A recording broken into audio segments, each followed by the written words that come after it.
Welcome, ladies and gentlemen, to the Papi and Chulo Show. Hello, everybody. Papi and Chulo Show. My name is Papi, and I am here with Chulo for another great episode discussing the topic of 20s going on 30s. My friend, man, it seems like it was just yesterday, right? Wasn't it just yesterday? It was, my friend. So much to talk about, man. I'm trying to think. Where were we back in the day? I know we haven't met yet in our early 20s. At least for myself, it was in the Obama era. Yep. We were definitely post World Trade Center babies, that's for sure. Oh, yeah. And I don't think that's something that really Gen Zers and millennials grew up with at all. At all. But for us, it's something that we had in the back of our mind. Do you remember where you were for the World Trade Center when it happened? Oh, yeah, absolutely. I was in sixth grade. I remember waking up since it was West Coast time. So it was a little bit later, earlier in the morning, I would say. So I woke up to go to school. It was about 7:30 in the morning. My dad was sitting down watching TV, and I saw the World Trade Center on fire, and I thought, that looks like kind of a cool movie that my dad's watching. So, and then later on, as the day went on, I discovered that nope, this wasn't a movie. This was something that actually was going on in real time. So, Is that sincerely what you thought? yeah, I thought it was a movie that my dad was watching. Yeah, Crazy, dude. yeah, Crazy, yeah. crazy.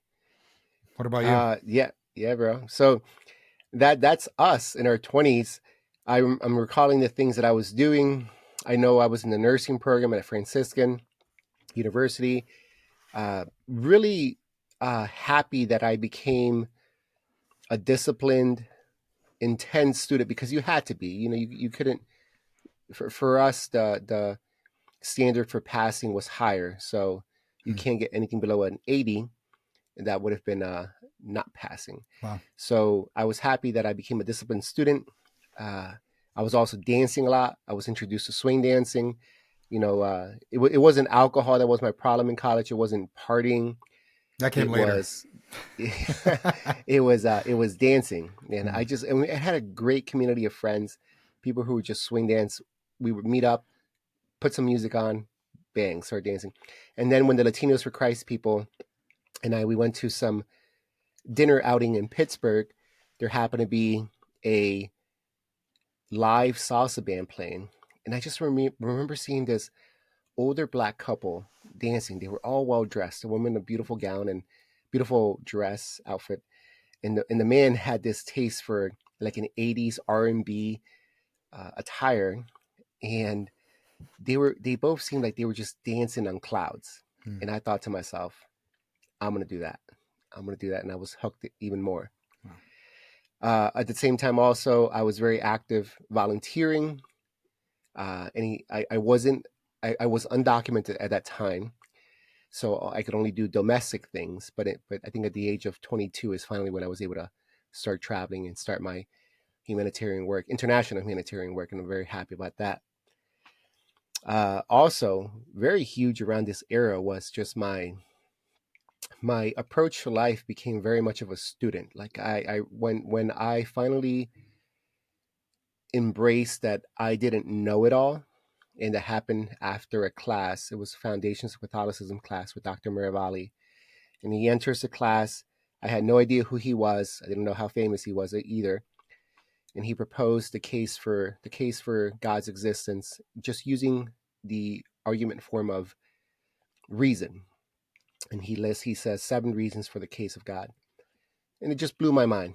And I remember coming out of that night class, walking down those steps with a, a street light underneath me, walking down those steps, and I told myself, if I'm this wrong about this aspect of my life, I wonder how wrong I am about everything else. And it was great because I started seeing myself. I was able to empty that glass and start fresh, Hmm. start fresh. But for tonight, even though in our 20s this was a badass cup, Budweiser King of Beers, I'm starting with an empty cup, and I will start filling that glass that we're talking about. Now, you, my friend, tell me about where you were. What was Well, going on with you in your 20s? yeah. So I Oh, You sound like you're enjoying that pour from that king of beers over there. Can hear it on the Yeah. microphone. Sounds good. So in my 20s, when I turned 20, it was the year 2010. So well into the Obama, a couple of years into the Obama years, I did not graduate from high school. I was supposed to graduate in 2008, and because I didn't graduate, I ended up working for a couple of years at a Mexican restaurant. It's part time, bussing tables, and then eventually my parents like, you got to either go back to school properly or you have to get a full time job. And I ended up getting a full time job for the first 2.5, 3 years. I think no, it's about 3 years.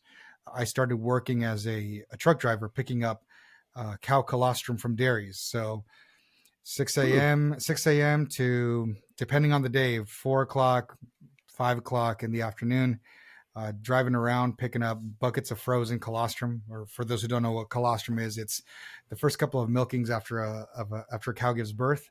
It's a lot thicker. It's got more nutrients that they usually give for the calves. Every mammal produces colostrum, so usually the first couple of milkings. And what we would do is we would take it, process it, and turn it into powder. And I was the guy who was going around picking them up, bringing them back to the warehouse, and putting them on pallets. And that was my day. That was my day for 2.5, 3 years. And eventually I realized that maybe this isn't the life for me. It kind of sucked. I was getting paid $12 an hour, and yeah, working multiple hours, and I was barely hitting maybe 20, Driving trucks in California, $12 an hour. $12 an hour in 2010, man. Yeah. Dang, So dude.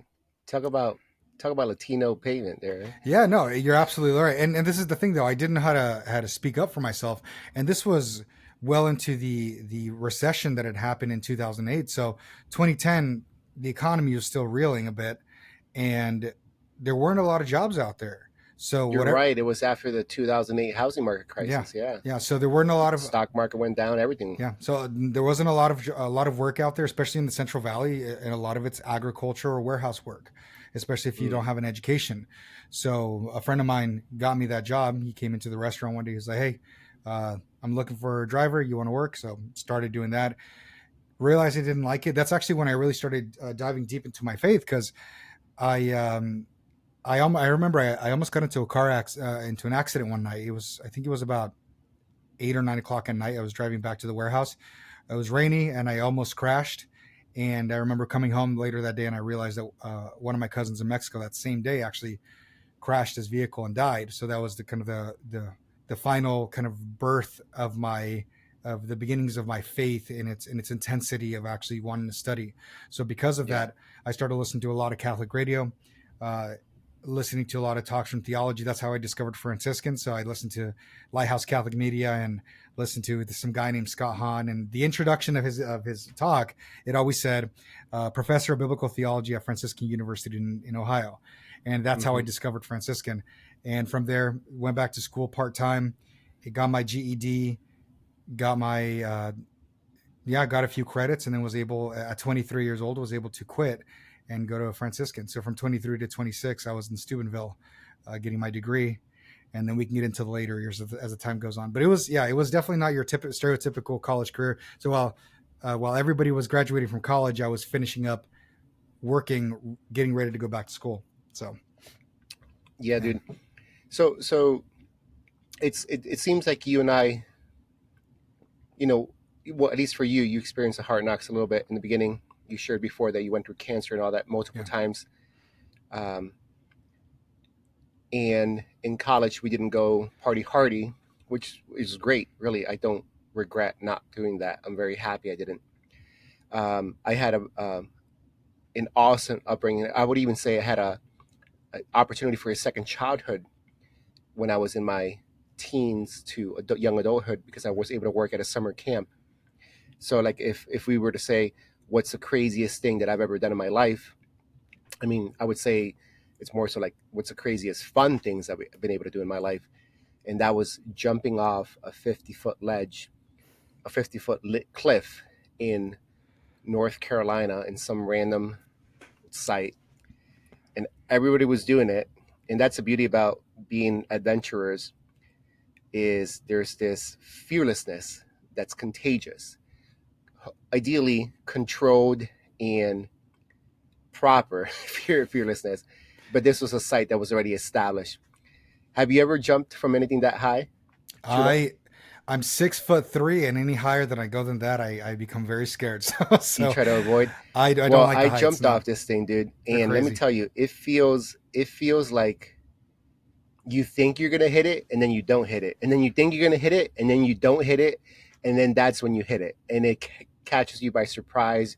Water goes up your nose. Maybe you might even swallow some water, and if you don't land properly with your hands down, it because you're freaking out. So you're trying to catch yourself, even though it's the wind that you're trying to, that you can't hold on to, because your hands may be open, and then when you hit the water, it like goes up really high and it hurts you a bit. So that's the only thing that I remember was hurting my shoulders a bit. But other than that, it was still exhilarating, fun, one of the best experiences of my life. Wow. See, for me, I not the craziest experience, but I actually did party a lot before I went to school. So I got a lot of that partying out of my system. I was at the club every single weekend Mm. from about 20, yeah, about 20 Okay. till about 22, 23. So I got a fake ID at about 19 or 20, and there was this one club that everybody knew. That's where all they had three different dance floors. One of them was like the Mexican dance floor. That was the biggest one, and all the Mexican music.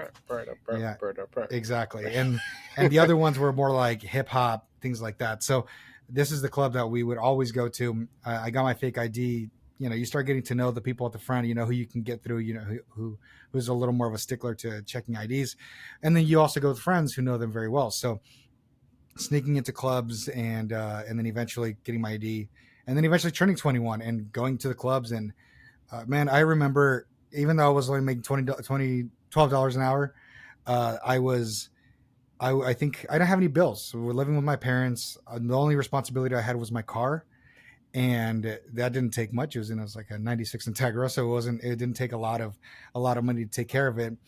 So I remember going, and I would tell myself on the weekends, like, all right, tonight my budget is $300. I can't go past $300 of spending money tonight. Now I think about it, I'm like, $300 in one night? Are you kidding me? It's like called the 30-year-old in me talking.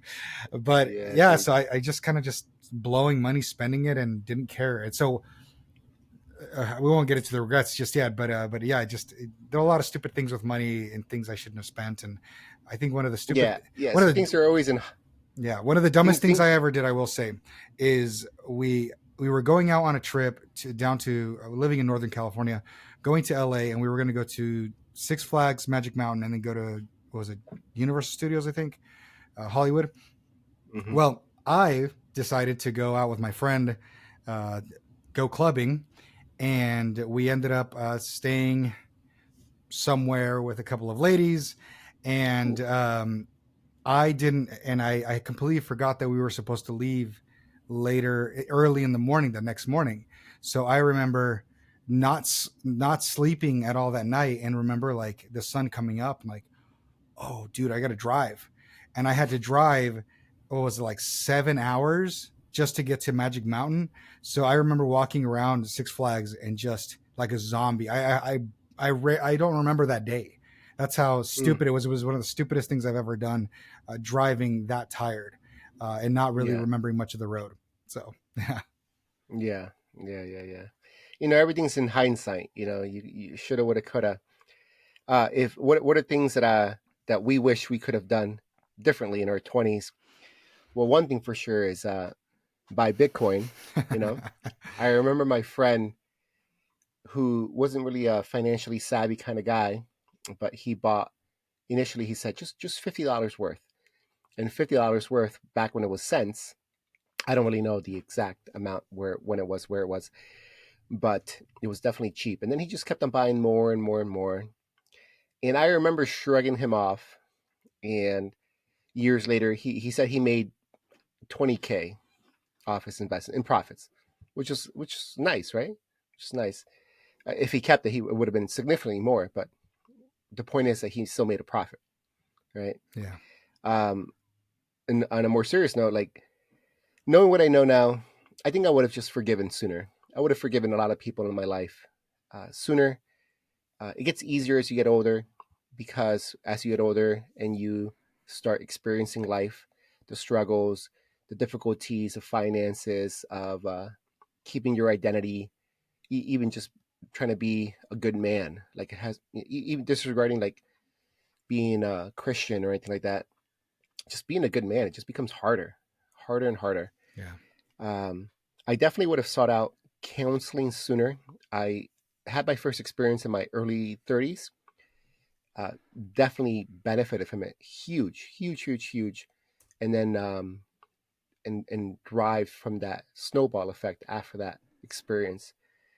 Would have sought out counseling earlier in life, and then yes, I did start investing in real estate. So that's why I am a landlord now. In just living off being a landlord versus working as a nurse. Working as a nurse gave me that ability to be able to afford investments. But if I had pursued it more eagerly and sought out, um, there were tons of opportunities. Like I jumped on like the really good ones, but there were always opportunities, and there were some that I just didn't act on. Yeah. But oh well, you know. Yeah. What about you? I think for me, definitely purchasing a home or purchasing property because, man, I remember the guy that got me the job at this driving place. He was looking into purchasing a home, and he told me he's like, they're building these new houses. This was like 2012. They're building these new houses, and I remember looking at the prices, big, beautiful 2-story buildings, 2-story houses, just really nice here in the Central Valley of California. And I was like, dude, when would I ever be able to afford a 2-story house? It's $220,000. I'm like, that's insane. Dude, right now that house is probably worth about $750,000. It's like Yeah. it's insane. Like this, this was coming off of the market crash, the housing market crash.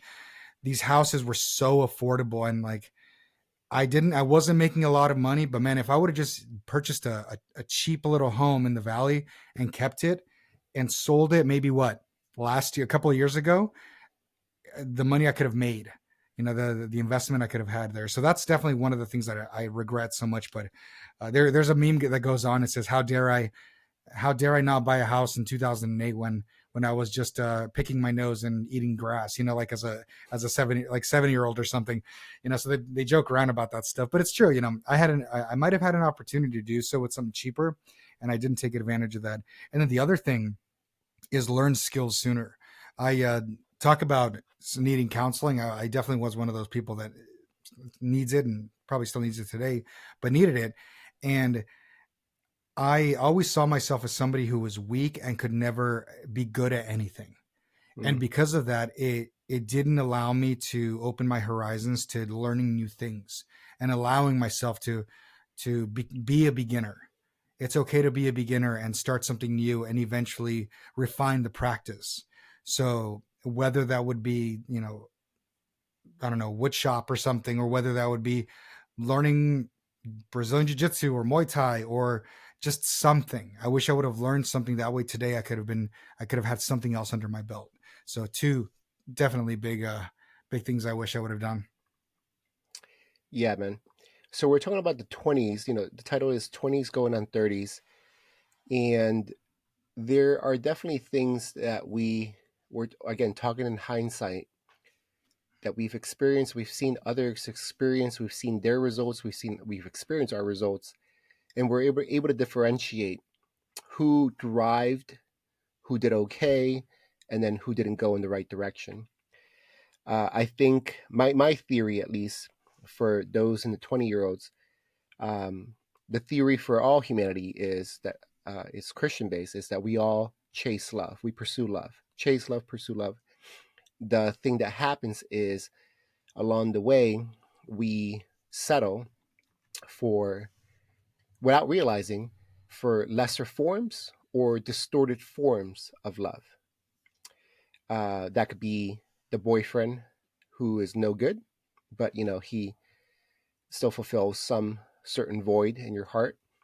That could be vices, drinking, partying, entertainment, sex, drugs, something that fills the moment in the time being. And you could even have a community of friends that do that. So it could be a gang, it could be many things that isn't the truer version of what love truly is in its full nature. Um, how do you feel about that? Yeah, absolutely. I mean, we're all eventually looking for something to be a part of, and I think for me in my 20s, it really was a time of coming to know who I was and realizing the community that I wanted to be around. Uh, for me, the whole gang thing, it started really dying off, and I started moving on to other things in 19, 20 years old. So it was kind of leaving that behind, uh, but then starting to pursue Could the you briefly tell the audience what you mean by that, for those who don't know your background? yeah. So in high school, I started spending a lot of time around uh, gangsters, people who at least admired gang members and things like that. So I started definitely dressing like one, dressing like it, talking like a gangster, and listening to a lot of the music, really diving into the culture of it. And though I was never officially initiated into a gang, a lot of the guys that hung out with, we definitely were skewed towards one side. So if you were to ever see me, you look at pictures, you can definitely tell that I favor one side over the other, and we definitely had issues with people who dressed in a different color, represented a different side, um, and eventually I started pulling away from that. When I was 17, I was thrown into juvenile hall for about a month, and that was definitely a learning lesson. Like, yeah, I don't think I want to be here. I don't think I want to do this. The guys here in juvie are talking about prison like your typical high schooler talks about college, and about growing in their career as a shot caller in prison. And I think uh, that was a big eye opener for me, and realizing that I needed to change. So when I left in juvenile hall, slowly things started changing, the way I dressed, the kind of music I was listening to, and the people that I hung out with. So, So so you by started listening to like Shania Twain and yeah, Garth Brooks and yeah, and all of them. oh good, yeah. No, it's Dude. funny though. It started going from like Mexican gangster rap uh, to your typical just rap. So like the big guy who was very popular at the time was Lil Wayne. Lil Wayne was Hmm. big. Drake was coming up. 50 Cent was, already kind of, he was his peak was already kind of over, but he was still on top.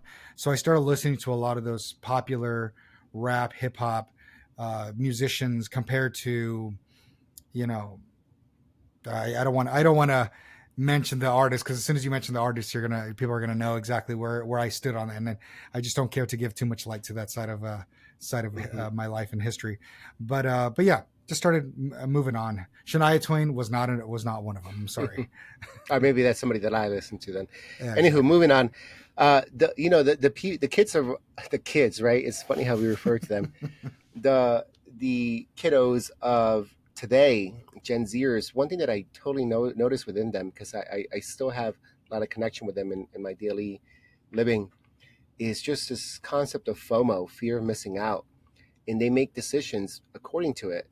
Uh, the way I've heard it explained is like, there could be many good things going on in your life, and you have to develop this maturity and this mature deliberating process of what is the best good for me, what is God calling me to do, that is like, what is He calling me to do. There could be many other good things, um, but what is He calling me out? And the fear is that you're missing out, so therefore you may choose a lesser good, a more entertaining good, a more feel good in the moment kind of good. uh, and the grass is always greener on the other side. You have this constant, like, you're always unsettled, even though you may have chosen what you think is good for you. um, you're not satisfied. And yes, even like I would say, all humans, all males, females, 20s, 30s, 40s will still feel that, but I would say that the generation of the 20s now, they're struggling with it the most, and it's exacerbated by apps, whether it's Facebook, Instagram, Snapchat, where you're constantly seeing people living best versions of their lives, but truly it's just clips of their lives. clips of maybe, yes, their best moments. Um, so if it's anything that I could be thankful of getting older, is that you realize, no, like, people don't live like this. People, there's plenty of those people, celebrities, YouTube sensations that will give a portrayal of themselves, but they could be empty. So then you have to ask yourself, okay, what is the most valuable things in my life? And we'll talk about that in a second. Yeah. Cultural confusion is another thing that I'm definitely noticing for this generation, where things that used to be traditionally good and wholesome and the norm, it was the norm to be of a nuclear family, of a working man and a wife who may have a part-time job but still be the the leader of the house, the domestic leader of the house. Um, Two kids, yeah, but I think by our time, two kids was kind of becoming the standard. But now now it's reached the point where it's like no kids, just no kids. Period. It's not even a thought. Oh, I will do it when I'm.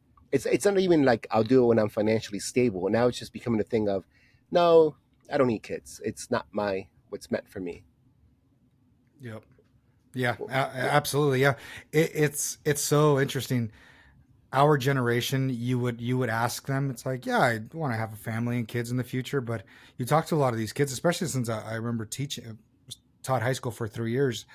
You talk to these kids, and it's like it's just an option that maybe you might want to do, but it's definitely not the greatest good that you would ever want to approach. Such a weird concept, at least for us in our 30's. Just even though there's like a 10, maybe 15, 20 year gap, eh, the idea of what culturally what is good is has completely changed.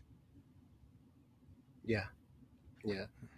So overall, I mean, it's understandable that as such a young-minded person, we would all be a little bit more egocentric, a little bit more selfish oriented versus selfless oriented. We and then we enter the world of work, the world of us being on our own 2 feet. We move out of the house, and that is the mid 20s. The mid 20s, where certain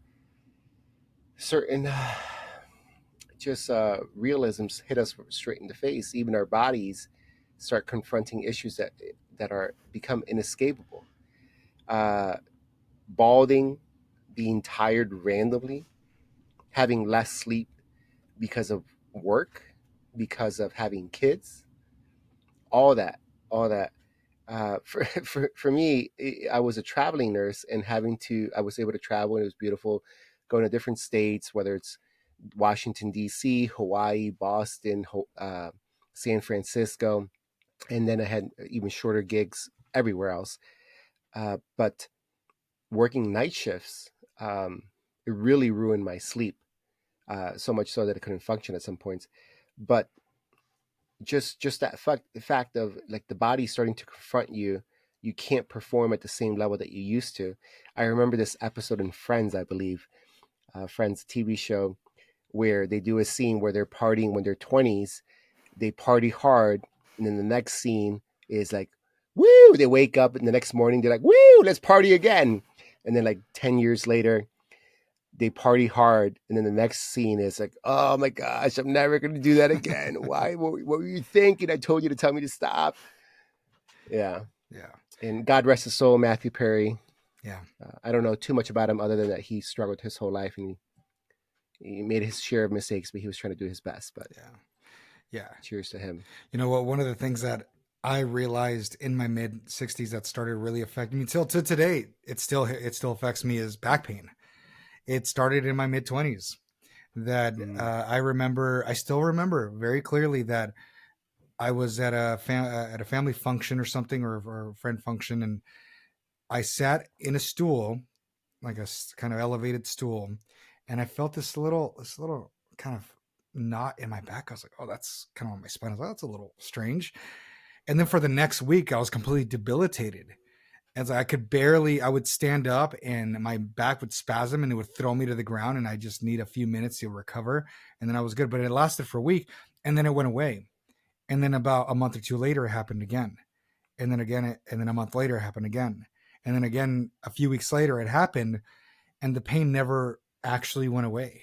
So for my mid 20s, I think I was about 26 when that first happened, to now, it got to the point reaching into why by the time I hit my late 20s, I was in such excruciating pain that I knew that the moment I laid down I couldn't get up anymore, because my back finally was able to relax, and I couldn't get up out of bed anymore. It was like I knew that when I laid down I was done. I couldn't get up anymore. It was My back would spasm. And it wasn't until coming into my 30s that I realized I can't live like this, and I'm going to have to work through the pain, but then I have to be very intentional about stretching. Who does stretching? Like in your 20s, you don't need a stretch. Come on, you just get up and run and go. But I realize now that if I would have done that in my mid 20s, just taken a little bit of time to just stretch my back out, I probably would have been in a better place today than I was then. So, Dude, I remember you kicking me in my face. I think yeah, before that, and you would at least be able to reach my face. I don't know if you could do that now, right now I probably can't, but give me because you've been training recently. But yeah, yeah, yeah, yeah, I think the mid 20s catches a lot of people off guard unless they're like super disciplined about their health amidst like getting their first job and trying to climb up that corporate ladder or just trying to function well in their job. Whether it's being many of our mutual friends or our world could be like youth ministers, youth directors, people that work in the school system. And then, yes, there's plenty that join the corporate world, join the engineering world. And that's all very demanding, long hours. And you just let yourself go. It happens. It happens. It yeah. happens. Uh, Whatever it takes to get ahead, or even those who don't try to get ahead, they're playing video games. I have, I have a couple of friends from back in the day that they even when they're dating, their dates would be them playing video games and their girlfriends watching them. To each their own, but that's what they would do, right? That's rough. Dude, but I can't knock at them because it happened to me. I was traveling as a travel nurse. It was an awesome experience, but I let myself go. It also was because I wasn't much of a drinker before the age of 25. Yeah, at all. And one of the ways that I wanted to connect with my coworkers was going out with them to the bars, or the locals that I would meet. Go out with them to the bars. I was more of a salsa dancer, but you just want community, and that's what I did. So I gained so much weight, the heaviest I've ever been. And my turning point, dude, super embarrassing. I happened to be lucky enough to ask a girl from the salsa scene to go out on a date, younger than me. She was maybe 22, about to finish college at a top school. She's going to be an engineer. And we go on our third date to the movies, and the movie's in the second floor. And I say, I'll race you. And she goes, let's do it. And we race, race, race, race. She's beating me, beating me, beating me. And then when I get there, yes, I was 28. She was 22. She says out loud, wow, you're old. Wow, Whoo. you're old. She's like, wow, you're old. Wow, you're old. And dude, that hit me like a ton of bricks. We watched the movie. She was cordial. But then after that, the text messages that used to be like consistent and seemed promising, it just went downhill, right? So that was a wake up call for me. And that's when I joined first boxing. And then started doing Muay Thai. Okay. Yeah. Yeah, Wow. dude. Wow. So that's when I took Muay Thai seriously. And I think I dropped from like 220 pounds to my fighting weight of 190s. Wow. But that was fit and all that. Yeah. Yeah. I've always been the fat kid. I've always been the fat Mm. kid, and I remember. Oh gosh, was it? I want to say around 20 when I was working this job that was physically demanding. Cousin of mine and some good friends are like, "Oh, we're all going to send him to a gym. Let's go." I was like, "Okay, I'll go." Actually, this was a little before I started. I was working as a truck driver. I was working at this Mexican restaurant as the busser, and they all started working out. I was like, "All right, I'm a part of this." So I went from being completely weak, just very fat, overweight, started working this new job where I was working many hours as physical labor, and still leaving this job after what 10, 12 hours shifts of physical labor and going and working out for another 2 hours. So I had all this energy in me. And I remember, I think at that point I was about two, not 280 maybe, about 280 pounds of nothing but fat and whatever else is necessary in the body. And and when I started working out, I started burning so much fat that I dropped to the lowest I had ever dropped, which was about I think it was 227. And at the lowest point that I got, I remember I could almost see my abs coming in. Your abs, damn, Yeah. but damn chulo. Yeah, I know. And you know me, I'm close to 6'4". I think I'm tall enough to say that I'm 6'4". 6'3", 6'4", around there. Okay. Not that anybody's Six three trying and a to half, buddy. 6'3.75", you know? That's what the Okay. nurse told me at the doctor. She's like, you're tall enough to say that you're 6'4". but, Mm-hmm. but I remember laying down one day and I was like, I saw like a little bit of shape coming in. I'm like, if I keep going, I know I can get some abs. And then I got laid off, and then I started drinking with a friend of mine who was also laid off, and it just kind of spiraled. But I was still working out, so I was still fairly strong.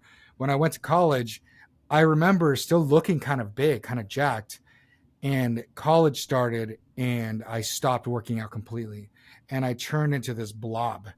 And from there at 23, 24, 25, I was re-diagnosed with cancer at that age. And the reason I started Muay Thai was because I wanted to do some kind of workout, but uh, because of the surgery, it left me without the ability to move my right shoulder past arm's length. Anything higher, I couldn't do it. All the nerves were dead and gone. So I started with Muay Thai. So when you and I started really hanging out, started learning how to throw kicks. I really enjoyed that, and then the feeling eventually came back, and I started working out a little bit. Lost a little, I had gained a bunch of weight, lost a little bit of it while doing Muay Thai with you, and then after college, because I graduated college a little bit earlier, a little bit later, at right before I turned 27 is when I graduated, and from there it was just complete decline, and I gained a Yeah. ton of weight, and by the time I was 30, by the time I left my 20s, I was the heaviest I ever was. I was at Mm-hmm. about 310 pounds, is what I topped out at, and that Yeah. I left the 20s, and it was a very depressing time. I look at those pictures, and even today, I mean, I'm not the most fit, but I'm stronger now that I'm picking that stuff up. But man, it was rough. Yeah, dude. For that era of the mid 20s, people are going through so many different experiences. You could be thriving, you could be struggling. The one advice is be aware of burnout. Yep. Be aware of burnout. You're not the same energizer bunny that you used to be. A lot of people are confronting the real life questions. Let's say that it's not going the direction that you hoped it would. You ask yourself questions of like, am I ever going to do what I'm passionate about? Am I ever going to do what I'm passionate about? And even if you are working in the field that you studied for, like it's crazy. It's like, damn if you do, damn if you don't, right? Let's say you're working in the field that you intended to work in. Even nurses that I met will ask themselves, is this really what I'm passionate about? I've heard of nurses leave their profession and go back to waitressing or bartending just because it didn't have that same Wow. pressure and stress and whatever it entailed. But I'm sure nursing is not the only profession like that. Like there's so many fields that you can lose that fire that you once had. Yeah. Wow. Another thing for sure, that's for sure that I know I experienced in my mid 20s is you're starting to see all your high school friends, all your college friends getting married, Yep. get having kids, Yep. and you're not. Yeah. You're not. That could be one thing. That could be one thing You feel like you're that you're falling going behind through. so much.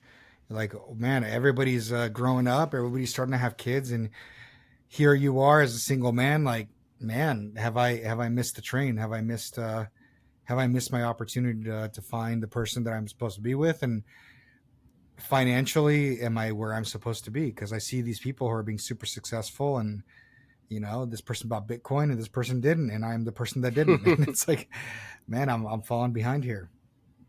Yeah, yeah. So, I mean, it's questions that you experience in your 20s and still in your mid 20s. You're asking yourself, who am I? Why don't I know myself? Where did it all go wrong? And it's funny how we will go through this in our early 20s, our mid 20s, and we will touch in a little bit. We still ask ourselves the same questions. Who am I?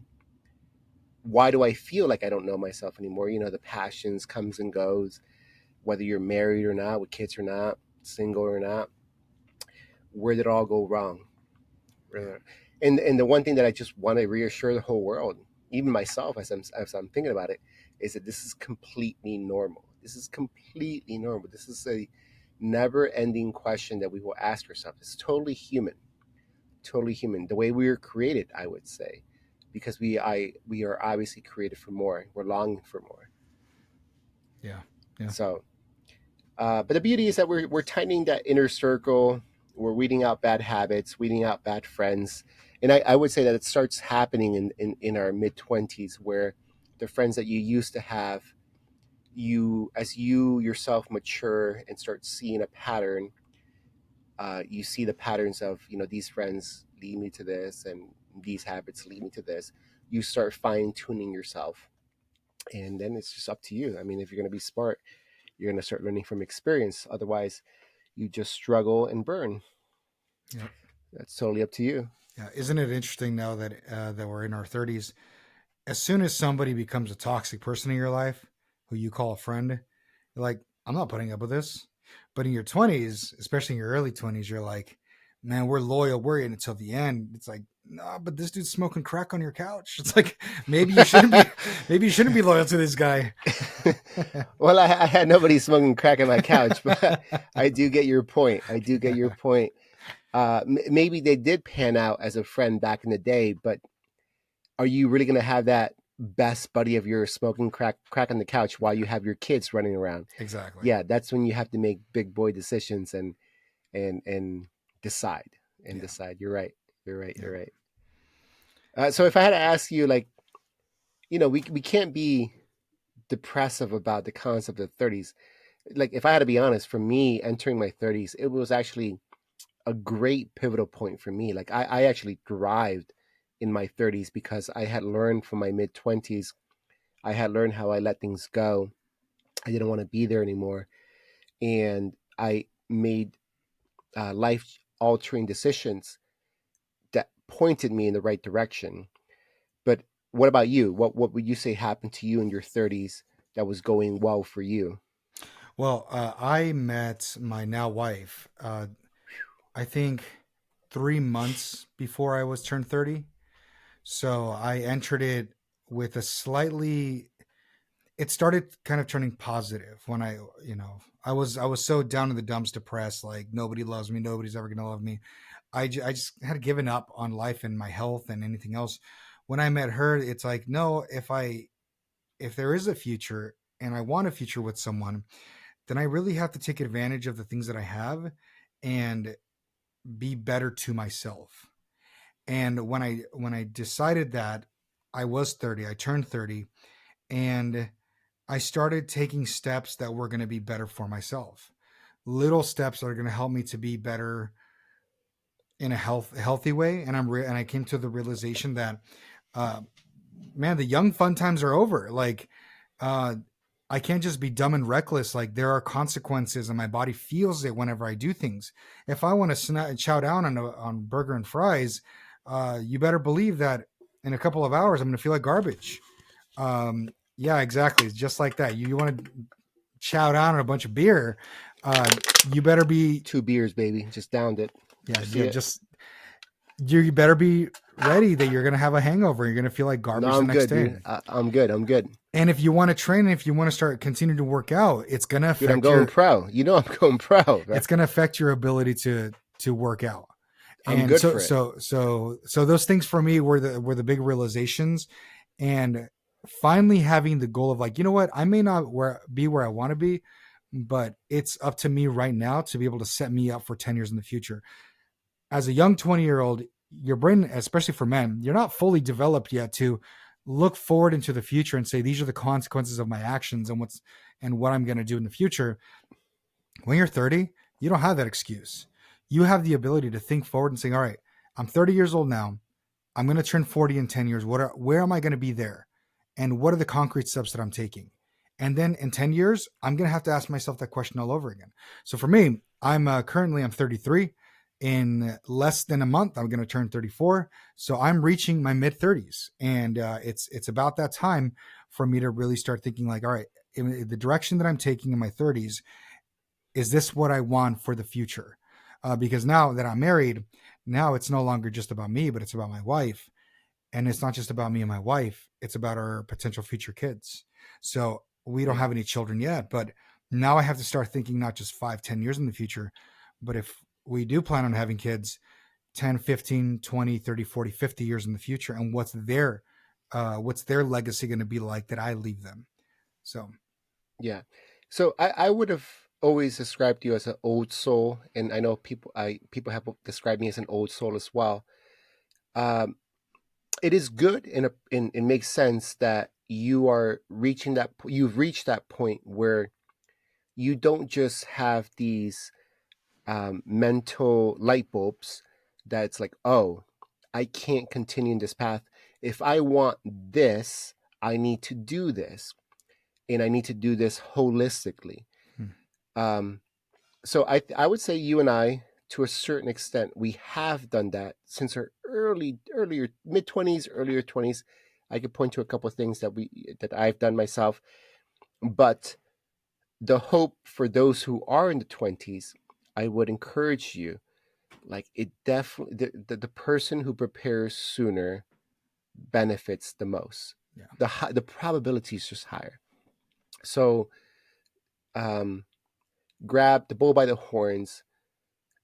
Um, Avoid the distractions. Fight hard, even though you may be the only one while everybody else is partying hard. I remember being a nurse, working that Friday, Saturday, Sunday night shift, not being able to go out to the parties. But that's what helped me go ahead and help me now live more comfortably as a landlord. hmm, I paid my dues. I worked hard. I didn't live that lifestyle that they lived.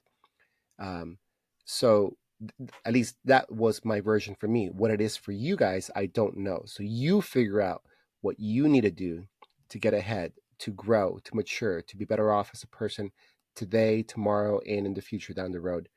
Um, because if you don't do it in your 20s, you're going to be forced to deal with it more in your 30s. And if you don't address it in your 30s, that's when the midlife crisis happens in the 40s, my friends. It's inescapable. um, Plenty of people on the top that have also like fallen hard, or how the top have fallen, kind of deal. yeah, One of the things that I love about entering the 30s is that resilience becomes like an art, like a form of art, where you fall, but it's easier to get up. One of my favorite lines that I like saying to myself, and it doesn't get old because I know that the whole world deals with this, is I've been here before. I've I've made this mistake before. I've allowed myself to fall into this trap before. I've whatever. And now I'm in this hole, but oh, I've been here before. hmm, So I know what I did before that works. I know how to get out of it. And that's what I would consider contextualize as resilience. And that is a beautiful, beautiful skill, a muscle that gets stronger and stronger as we pass through life. And I embrace it. I embrace it. So, it, some people may be in that hole and be like, "Oh, I'm here again. I'm so stupid. Why did I allow myself to do it?" And they just mope and mope and mope. No, my friends, please, like, you're not the only one. We're all gonna do it.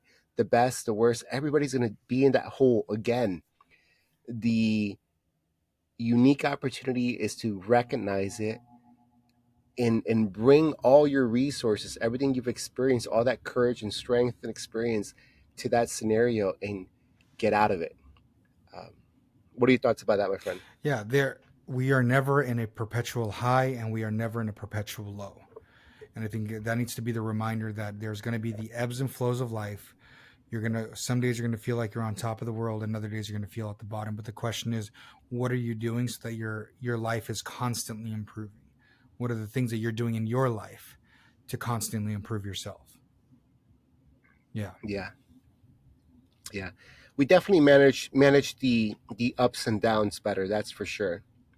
And one important thing about that, about entering the 30s, is that we overall, I would say, I would say across the line, friends that were, whether they were goody two shoes or hard knockers, partiers, whatever, um, their value system significantly matures where they're able to identify what's most important to them. And it tends to be family.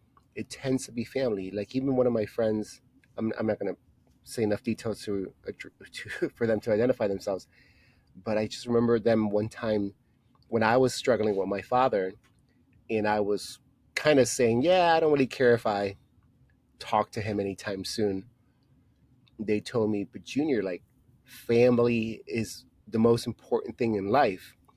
And that was very surprising for me to hear it from that person, because I was like, I would have never imagined you saying that.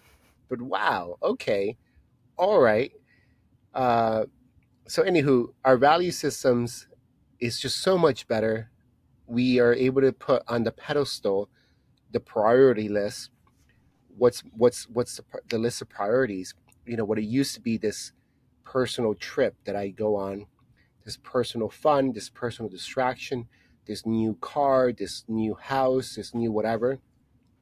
It you kind of it starts reorienting itself to like, how can I have more quality time with my friends, my family?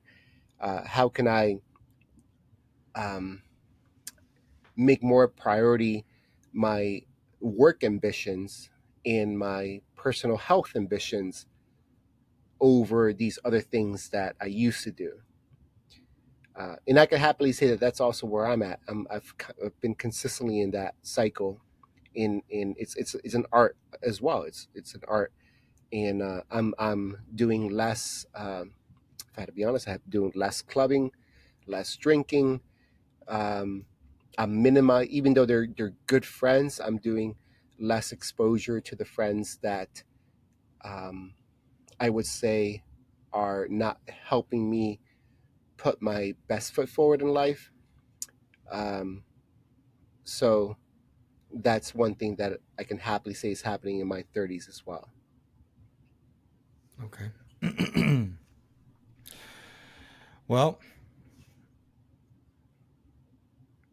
so what you're asking is what gets better as we're aging? What gets better now? Is that what you mean? Yeah, well, at least for me, dude, I got a dog. I live locally now. There's a community of friends, like I shared before, network of friends in town, network of friends in Pittsburgh. People need to find that. Yeah. If you're introverted, extroverted, you need to find, no one's going to do it for you. You need to find what will help you live a healthy lifestyle, a healthy living. I'm an extrovert. I drive off energy. If I stay away, I'm a little bit leaning more towards the severe side, but that's me. I can't deny it. That's just me. I need to be around people Monday to Saturday. Sunday, like today's Sunday, I like my alone time on my front porch, and I'll just watch videos, smoke a cigar, maybe call some friends. Look, I'm still calling friends, but but the point is, like, I see it as my alone time, and I'll do some reading as well. Yeah.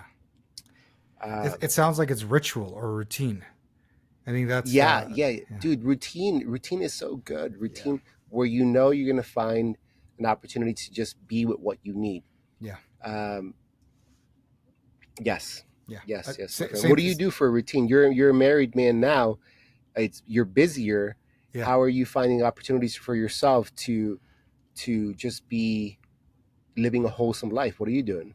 Well, you have to find the opportunities because you're not living for yourself anymore. You're living for your spouse. So Everything that I do in my daily life is geared towards making sure that my wife feels loved. Everything that I do is for her, and that includes taking care of myself, because if I'm able to take care of myself and know that I'm in a good place, then I know I can be better for her as well. So for me, my routine, I am not a morning person. I hate waking up early in the morning, but I have found that there is something greater for me if I get up early than there is if I go to sleep, than if I wake up later. So for me, the only time that I really have that's not going to affect my time with my wife to work out and have a Muay Thai classes is in the morning. So I wake up just a little bit earlier, and I go and I do my Muay Thai classes right before work, and then head over to work, shower, clean up, and then we're getting ready for the day. Um, I the one of the detrimental things for me to do would be to try to do that after work, because that's eating away at the most important person in my life right now, which is my wife. So finding the time where I'm able to decompress, and finding the time where I can yeah, take care of myself. So working out in the morning, working out during lunchtime, and then in the evenings it's decompressing with my wife and spending time with her and getting to know her, getting to know her day, and creating that routine alongside with her. It's it's unlike anything else, man. You have the time with your community after, when you're done working whatever you're doing, as a single man, which is what you should be doing. For me, is my community has become a lot more close knit. It's in a much closer inner circle, because now my deepest of communities is with her. So everything that I do, even us decompressing together, it can honestly be just us sitting on the couch or laying in bed, and we're both just on our phones, but we know we're there next to each other, and Mm. it's just, life's good, no issue there. Or making dinner together and watching a movie together and just spending time with each other. Uh, that's what routine is like now. And honestly, man, I prefer this over any of the days that I spent with more time to myself in my 20s, because in my 20s, when I had that alone time to myself where I could go and do whatever I wanted, you're still left with a sense of emptiness, because you feel like you're kind of aimlessly going. And when you're in your 30s, you have come to know yourself a lot better, and you have goals, and you set your routine up, and you're able to spend time with those who are more important to you more than anybody else, even whether you're single or married. Yeah. Yeah. Dude, key word that it's definitely catching my ear is decompressing. That is one thing. We live in such a work hustle play environment. That's something that's like so promoted, especially for the men, for the ones that are aimed to be those guys who grab the bull by the horns. Uh, we hear it from Andrew Tate. We hear it from Fresh and Fit. We all these other podcasts. Um, even the ones titled like the alpha masculine Mm. channels work, hustle, play, but you rarely ever hear decompression. Mm. There needs to be a time where you allow yourself to just be alone Yeah. with your thoughts. I had a roommate, to his credit, one of the best things that he's ever said to me was that most people, if not all people, are afraid to be alone by themselves with their own thoughts. Yeah. That's good. I am so lucky he told me that, because as an extrovert, I wouldn't say I'm afraid to be alone to my own thoughts, but I definitely don't like it when I'm there with my own thoughts. Yeah. And then, you hear more things um, in the AA Anonymous. One of the teachings or the sayings that they say is, wherever you go, there you are, Mm. or there you will be. Wherever you go, there you will be. Because what they're trying to address is you are inescapable to yourself. You will always be forced to deal with yourself. And part of the problem with alcoholism is that you try to escape yourself. You try, and it may work for that moment, but still, Mm. later on, you will always still be inescapable yourself. So you have to deal with yourself. And And one of the things that helps is decompression, decompressing. There's healthier ways, there's less healthier ways, but I would say what you shared with you and your wife, that's one beautiful way. Yeah. Being in each other's presence while just forgetting the work day. Yeah. Absolutely. Yep. Good note. Yeah, my friend. The last thing I want to just say is, my friends, address what you're going through, whether you're in your 20s, your mid 20s, in your 30s. Address it, confront it, because if you don't, you will. It'll hit you like a bucket of water. I know of people who are going bananas, going crazy. They leave their wives and kids in their 30s, but we've heard of the concept of midlife crisis that tends to be more and so in their 40s. Unfortunately, I'm kind of seeing it happening a little bit earlier. It's people that haven't solidified their identity, solidified who they are, haven't challenged themselves, haven't been haven't are not comfortable with themselves, and then everything hits them like a bucket of water down the road, and they lash out. Hmm. They lash out. Yeah. Good. Yeah. Any final words? Um, I would say the only thing I would want to add, especially advice to someone who's in their 30s, if it's looking dark and bleak, it's not going to be there always. Keep looking forward. There is a light at the end of the tunnel. Keep pushing hard. Keep investing in yourself and invest where you see. So if Bitcoin opens up on sale, make sure you pick that up. Or maybe not so. I don't know. That's probably bad advice. But something to that effect. Invest in yourself. Make sure that you are preparing yourself to be the best person you can be for today, for tomorrow, and for the future. If you're a non-believing person, then we could agree with this: you're human and you're moldable. If you invest in yourself, you could become somebody that you will be happier with in the future. What is that investing in yourself? You figure that out. If you are somebody who believes in God or Allah or whatever else, and higher power, there's some being out there that wants your greater good, and he's offering it to you. He's already told you he has a purpose for you, that you are good and you're worth it. So if you work off those premises, if you can finally accept, oh, I am good, I am worth it, and there's something promised to me. It's just within me that I need to like make it happen. Okay, what does that mean? Let me make it happen. Then again, invest in yourself. What does that mean? Figure it out, my friends. Figure it out. There That is why hope is one of the most powerful virtues. We describe it as a theological virtue out there. Esperanza. It doesn't. It does not fail. It doesn't fail. You could always hope. So with that, my friends, thank you so much for being part of the Papi and Chulo show. We love you. We want to grow with you. We ourselves are growing. I hope that you hear within our voices, within our tonations.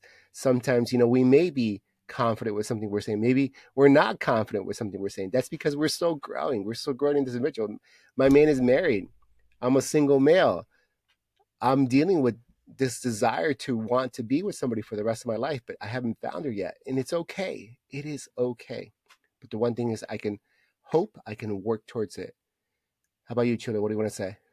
Yeah, and on the other side of that, being married, it's not always going to be sunshine and rainbows.